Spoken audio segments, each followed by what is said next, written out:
បាទនេះសកម្មភាពទៅដាក់បកាយបាទនេះបកាយបាទបកាយពីអ្នកកូនពៅអ្នកទៅពៅបាទ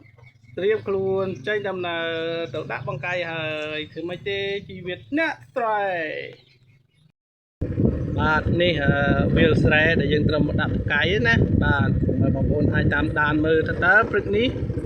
បានត្រីឬអត់ដោយសារអីយើងកំពុងតែធ្វើដំណើរមករកដាក់បកាយអត់ច្រើនទេបងប្អូនបកាយតែ100ជាងទេនេះជាសំណប់នេះបាទពួកគេទៅហើយពួកគេនេះគឺជាអ្នកក្លាហានទៅរកដាក់បកាយមានទាំង Spider-Man មានទាំងថោកហើយអានេះបកាយហើយខាងនេះគឺនុយបាទនុយដាក់ថងបាទពុកម៉ែបងប្អូននេះគឺវីដេអូដែលយើងមកមើលពេលយប់ម៉ោង8យើងមកដល់ម្ដងទៀតអានេះគឺបានតែងតែងមួយនេះតែងតែងបាទតែងតែងនេះធំល្អមែនទេបាទតិចច្រឡំថាយកមកដោតមកអីណាអត់មែនទេបាទតែស្រែពិតៗបាទ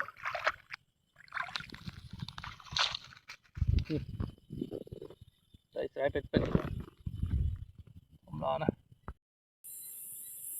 បាទនេះមកមើលបង្កាយខាងនេះ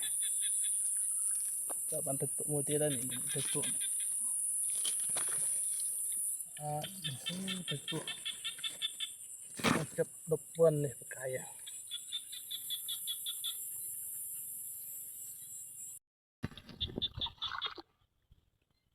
នេះយើងដាក់ទឹកជ្រៅ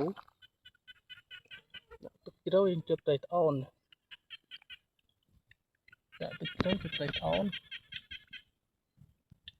នេះបង្កាយទៅដល់ទឹកលេទៅទៅទួតែងតែលឺសូខុលមិនគួរណាមកដេកលើនេះមកដេកលើដប់ស្រូវត្រីទួបាទនេះបង្កាយ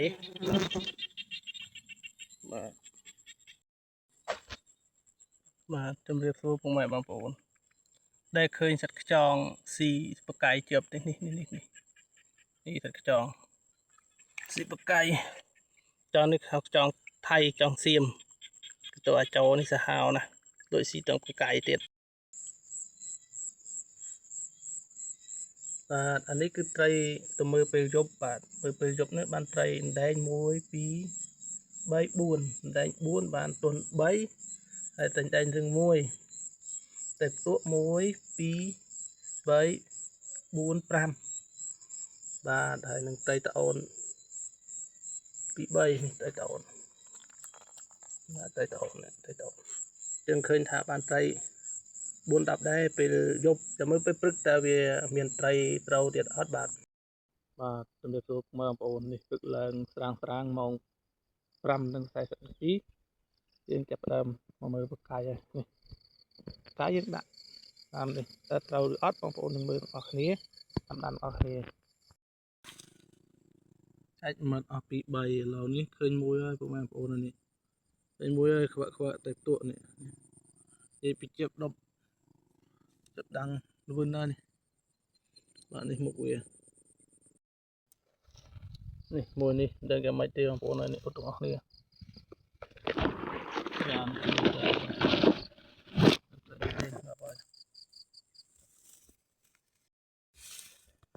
เราយើងមកអ៊ុតមើលទាំងអស់គ្នានេះឃើញបកាយនេះ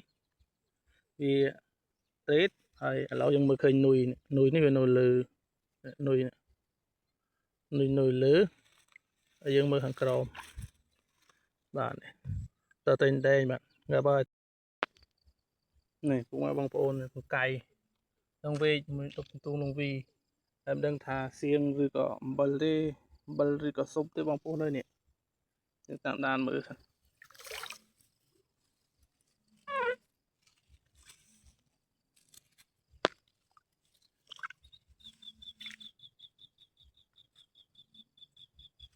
អំបិលហើយពុកម៉ែបងប្អូនមិញដាច់មាត់2 3ឥឡូវឃើញអានេះគឺត្រង់បាទឃើញហើយនេះទួនេះក្បាលគេនេះទួបាទចាប់សង្ហាទៀតចាប់ខាង7ទៀតបាទឥឡូវនេះគឺមើលរួចហើយនេះត្រីនេះបានប្រហែលជា10ត្រីនេះ10ត្រី ល្ងាចបាន10ដែរព្រឹកឡើងថាបាន10ហើយនេះបកាយនេះបាទបកាយច្រើនដែរបកាយវា100ជាងហើយ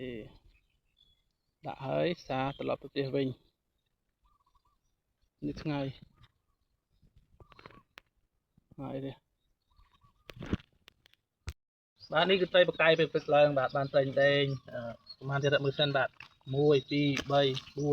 4 5បានត្រីដែង5ទៅទួក1 2 3 4ទៅកញ្ចុះ1នេះមុខអ្នកដាក់ម៉ោងដាក់អ៊ុយដាក់បកាយគឺបាទពុកនេះឯងនេះដាក់បានគួរសមដែរបាទនេះគឺត្រីដាក់បកាយអានេះជិះទុកក្នុងពាងបងប្អូនតែតែងតែតុនទៅទួអីណាកុំច្រឡំណាអត់មានលក់ទេណាតែឃើញតែងតែតុនចង់រត់ទិញអីអត់បានលក់ទេទុកខ្លួនហូបបាទអានេះគឺលទ្ធផលចុងក្រោយហើយត្រីដាក់ម៉ោងដាក់បកាយនេះត្រីឆ្លូញធំត្រីឆ្លូញខ្លាយទៅជាម្ហូបឆ្ងាញ់ពិសាសម្រាប់ហាត់ពេលព្រឹកនេះលំជូរបាទ